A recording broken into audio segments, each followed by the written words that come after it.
Well, happy Easter, if that's when you're looking at this message.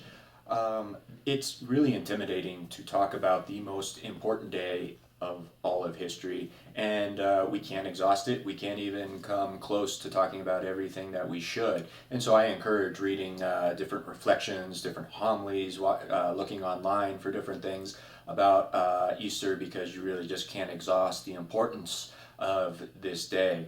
So, but what I'm going to do is just focus on something I think is extremely basic, extremely to the point, and that is the empty tomb.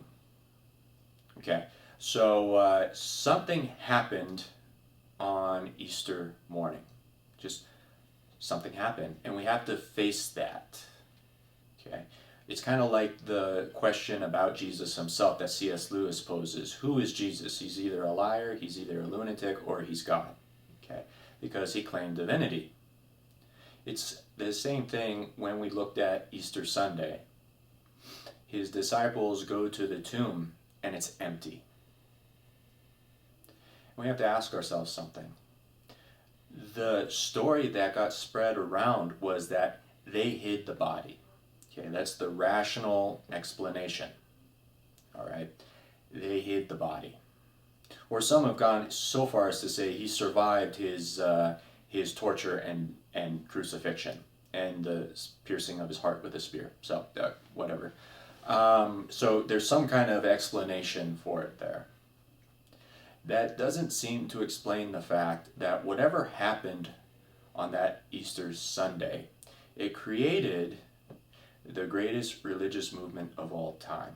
Just looking at it from purely sociological, psychological, whatever perspective.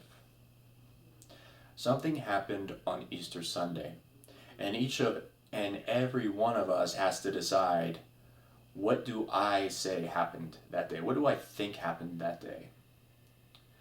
The minority report of what happened that day, according to that day, was a few eyewitnesses said he rose from the dead. And many more the following day saw Jesus had risen from the dead.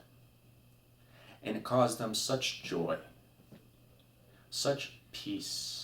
It began a brand new life for them. Actually, for many of them who had known Jesus before the resurrection, it was a continuation of the joy, that little spark of faith that had begun in their hearts when they first encountered him.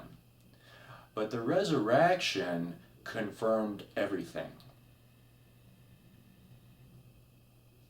Where do we sit with that? Where do you sit with that as you come to Mass on Easter Sunday morning? Have you asked that question seriously before? Where are you with the empty tomb?